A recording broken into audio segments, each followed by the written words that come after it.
Minha gente, o programa hoje é diferente, eu já disse ainda há pouco. E nós estamos aqui para fazer uma entrevista interessantíssima, porque no desenrolar aqui desse programa você vai saber como é importante o que eu vou falar aqui. É até bom você pegar uma caneta e um papel. Você vai precisar anotar alguma coisa que eu vou dizer aqui nesse programa. Eu estou aqui com o missionário Joy de Miranda. Ele é da Igreja Batista da Paz, em Cuiabá. Tem uma história bonita, porque ele foi transformado pelo poder do Evangelho. Era um travesti e agora é um homem casado. E eu queria que ele contasse um pouco. Que prazer ter você aqui no programa. O prazer é todo meu, pastor. Uma satisfação enorme estar aqui, poder falar um pouco daquilo que Jesus fez, daquilo que Ele pode fazer na vida de qualquer homem, qualquer mulher que se rende aos pés dele. Bem, eu queria então, vou deixar aberto para você, porque vai ficar mais fácil, você contar um pouco dessa sua história. Eu sei que é um testemunho grande, tem até um DVD aí que eu vou deixar você anunciar depois, quem quiser saber tudo, mas... É importante você estar aqui, o seu testemunho, para mostrar o poder do Evangelho. Amém. E como nós amamos as pessoas, independente de suas práticas. Eu vou dizer sobre isso aqui, porque tem gente que pensa que ao você criticar uma prática, você odeia as pessoas. É como se você critica o fumante e odeia o fumante. Uma diferença absurda em você criticar uma prática e odiar a pessoa que pratica. E há um jogo nisso tudo aí, mas eu vou deixar para o final. Queria que você contasse aí um pouco do seu testemunho. Antes de eu começar a falar do meu testemunho, isso que o senhor disse, eu fui alcançado pelo amor. Então, quando eu entrei numa igreja evangélica como travesti, e aquela pastora, ela me amou incondicionalmente. Então, ali eu vi que realmente existia o amor de Deus naquele lugar. Bom, eu nasci, logo quando a minha mãe casou, nós somos em 4, tenho 3 irmãs e eu o único filho da minha mãe, né? O único filho homem da minha família.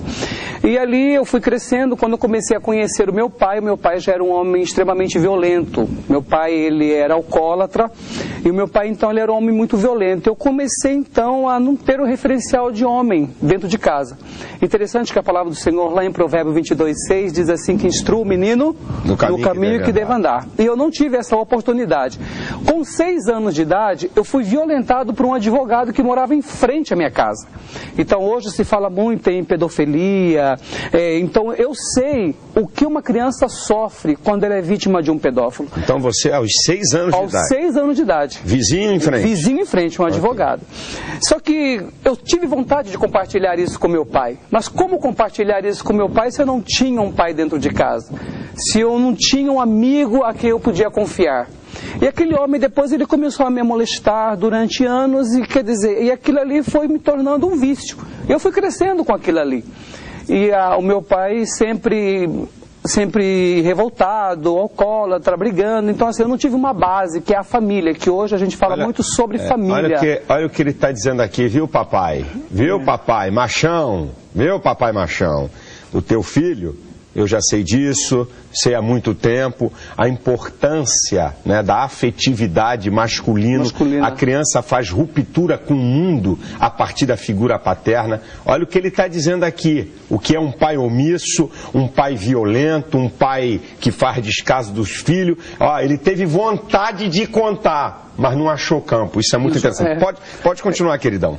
Interessante que a gente até, hoje a gente ouve até falar assim, a gente conversa com algumas pessoas, fala assim, mas o meu pai foi bom, né? Mas a gente chama assim daqueles pais assistencialistas, aqueles pais às vezes que suprem toda a necessidade da casa, mas perdem o que tem de mais precioso, que é a família, né? E eu não tive essa oportunidade.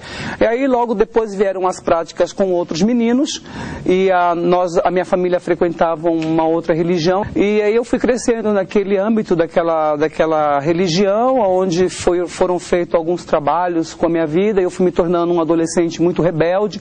Aí já vieram a prática com os outros meninos, e aí nesse decorrer da minha caminhada, há uns 12 anos, eu comecei a sair nas noites. Eu parei com meus estudos, revoltado com a minha casa, com a minha família, com o meu lar, que eu não sabia o que era um lar, eu não tinha um referencial de família. Eu comecei a sair nas noites, e nessas minhas indas e vindas na noite, eu parei, olhei assim, eu vi um grupo de travesti. Aí eu comecei a observar assim que eles entravam e saíam de dentro dos carros. Aí eu me aproximei de algum deles e perguntei para eles assim, mas escuta aqui, vocês ganham dinheiro nessa vida? Aí um deles disseram para mim, nós ganhamos muito dinheiro nessa vida.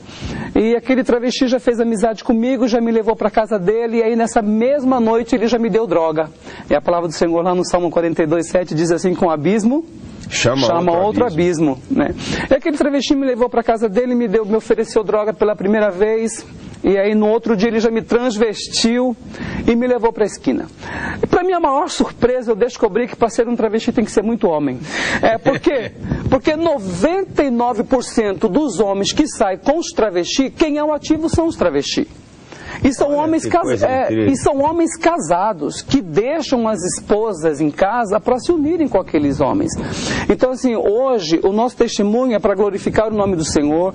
Nós não somos homofóbicos, nós não odiamos os homossexuais. Deixa eu até dizer uma coisa, aproveitando aqui. Olha, a homofobia, isso é uma coisa tão... É tão incrível. Os caras que defendem a prática homossexual... colocou um rótulo, uma ofensa. A homofobia é uma doença, é uma aversão ao homossexual que quer até matar. Isso é uma coisa tão odienta, tão idiota, tão ridícula, e a sociedade aceita esse rótulo. Homofóbico, uma vírgula. Nós não somos contra pessoas, somos contra uma prática, é diferente demais. Você discordar de uma prática é diferente de você discriminar pessoas ou ofender a honra de pessoas por suas práticas. Claro. Perfeito? Isso é muito importante. Nós aqui não estamos aqui para odiar ninguém. De forma alguma. Ao contrário, dizendo que Jesus transforma, e transforma mesmo. Pode, vamos lá. Então, por que eu falo isso? Que a palavra do Senhor lá em Romanos 3:23 diz assim, que todos pecaram, né? E destituídos foram da glória de Deus.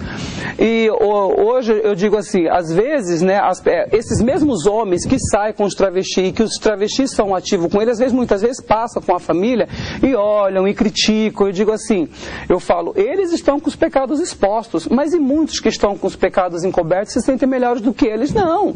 Jesus morreu para todos, né? Então Jesus, quando ele se entregou ali na cruz, ele morreu para todos os pecadores, dos quais eu sou o principal. Não é verdade? Temos aí para mostrar algumas fotos, não é? Você está vendo aí, né? Estamos provando o que ele está falando aqui, certo? Você está vendo aí as fotos, né, as imagens, quando ele era um travesti, você está verificando aí, não tem aqui nada, já disse o local dele, ele é missionário da Igreja Batista da Paz em Cuiabá, daqui a pouco vamos mudar o site dele, aqui não tem nenhum arranjo aqui de nada. Estamos mostrando a você, para que você tenha ideia do que o Evangelho, não é pastor não, o poder do Evangelho faz. Então, e aí depois de eu ter feito amizade com aqueles rapazes, né, com aqueles travestis, eles disseram para mim assim, olha, Joide, você tem uma boa aparência.